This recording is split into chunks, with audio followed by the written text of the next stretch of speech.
Este texto nos reporta ao início do ministério de Jesus. Neste mesmo capítulo de Mateus, vemos Jesus sendo tentado pelo diabo e triunfando sobre a tentação.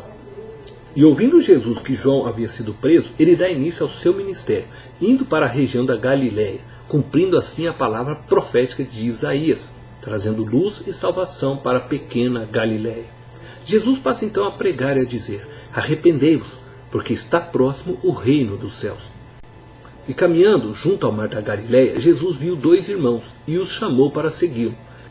Mais adiante viu outros 2 irmãos e também os chamou para segui-lo. Jesus hoje está caminhando em nosso meio, por meio do seu Santo Espírito. E seu chamado ainda ecoa forte: vinde após mim e vos farei pescadores de homens. Hoje quero falar sobre o tema quem Jesus chama.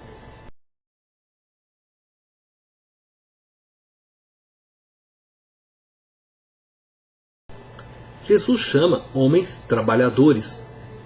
Pedro e André, que lançavam rede ao mar, Tiago, filho de Zebedeu, seu irmão, que consertavam as redes. Deus não chama pessoas que estão à toa na vida, que não querem ou não têm disposição para trabalhar. Pedro, André, Tiago e João tinham recursos, eram pescadores, viviam da pesca, eram homens que tinham uma vida normal, estruturada, assentada, tinham seus próprios barcos, e foi estes que Jesus escolheu para a sua seara. Davi estava apacentando as ovelhas de seu pai quando foi chamado por Deus. Gideão estava malhando, debulhando o trigo quando foi chamado. Você colocaria na sua empresa um preguiçoso? Você faria sociedade com uma pessoa preguiçosa? Provérbios capítulo 24, verso 30 ao 34 diz: passei pelo campo do preguiçoso, e junto à vinha do homem falto de entendimento. Eis que tudo estava cheio de espinhos, a sua superfície coberta de urtigas, e o seu muro de pedras em ruínas. Tendo-o visto, considerei, vi e recebi a instrução. Este é o fim que tem um projeto colocado nas mãos de um preguiçoso.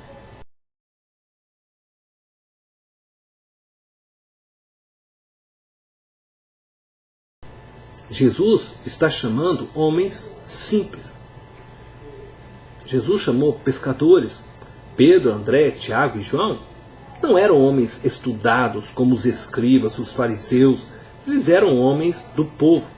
Não eram homens notórios como os profetas. Não tinham poder nas mãos como os sacerdotes. Não exerciam nenhum poder sobre o povo. Eram homens simples. Mateus, também conhecido como Levi, era publicano, um cobrador de impostos. Ele era um funcionário público, um homem simples. Neemias era copeiro do rei Artaxerxes da Pérsia. Também era um homem simples. Davi era um pastor de ovelhas, homem simples. Em 1 Coríntios capítulo 1, verso 26 ao 28 diz: irmãos, reparai, pois, na vossa vocação, visto que não foram chamados muitos sábios, segundo a carne, nem muitos poderosos, nem muitos de nobre nascimento. Pelo contrário, Deus escolheu as coisas loucas do mundo para envergonhar os sábios, e escolheu as coisas fracas do mundo para envergonhar os fortes. E Deus escolheu as coisas humildes do mundo, e as desprezadas, e aquelas que não são, para reduzir a nada as que são.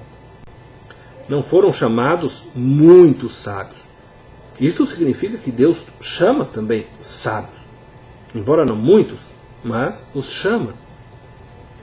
Talvez não chame mais, porque os sábios, eles não conseguem experimentar a Deus, é o que Deus pode realizar ou fazer, porque eles não creem em nada que ultrapasse a sua própria razão. Nem muitos poderosos, pois eles tendem a confiar em seu próprio poder, na sua força. Se acham invencíveis.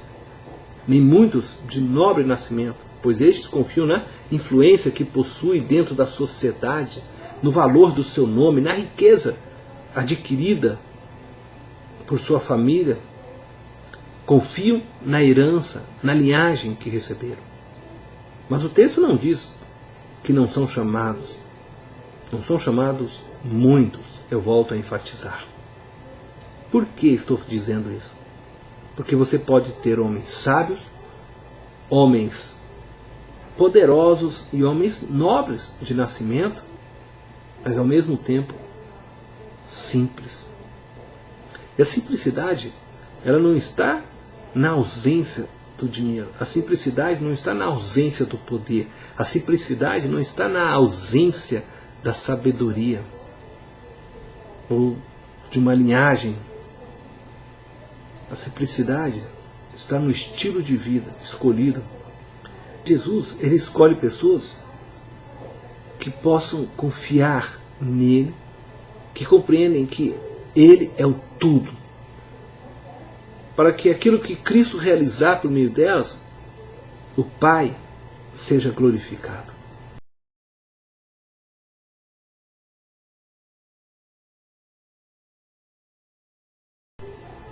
Jesus está chamando homens desprendidos.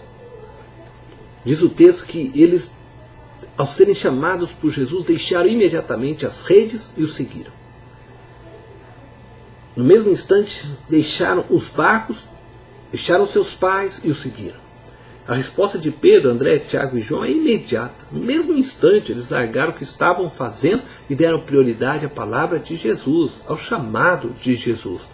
Eles estavam trabalhando, cuidando do sustento das suas casas, levantando dinheiro para viverem. Contudo, os quatro entenderam que o mais importante na vida não é o sustento do corpo, mas o sustento da alma. E que só seguindo a Jesus eles teriam vida no sentido real desta palavra. Só em Jesus teriam a vida eterna. Num determinado momento da caminhada deles com Jesus, o Mestre se volta para eles e diz: porventura quereis também vós outros retirar-vos? A resposta de Pedro é: tu tens a palavra da vida eterna. E nós temos crido e conhecido que tu és o Santo de Deus. Pedro, André, Tiago e João não estavam presos a laços familiares, não estavam presos ao dinheiro, aos seus próprios negócios, eram homens desprendidos, assim como foi Davi, assim como foi Gideão. Deixaram tudo para seguir a Jesus e aprender com Jesus. Eliseu é um exemplo que, ao receber o chamado de Deus através do profeta Elias, ele deixou tudo e seguiu o profeta. Jesus disse: quem ama seu pai ou sua mãe mais do que a mim não é digno de mim. Quem ama o seu filho ou a sua filha mais do que a mim não é digno de mim. E quem não toma sua cruz e vem após mim não é digno de mim. Deus procura homens desprendidos, que colocam o reino de Deus em primeiro lugar nas suas vidas. Homens que amam mais a Ele, Jesus, do que a própria família. Que amem mais a Ele do que o dinheiro, do que o bem-estar, do que uma posição social, do que reconhecimento de homens, do que as tradições, do que a sua própria vida.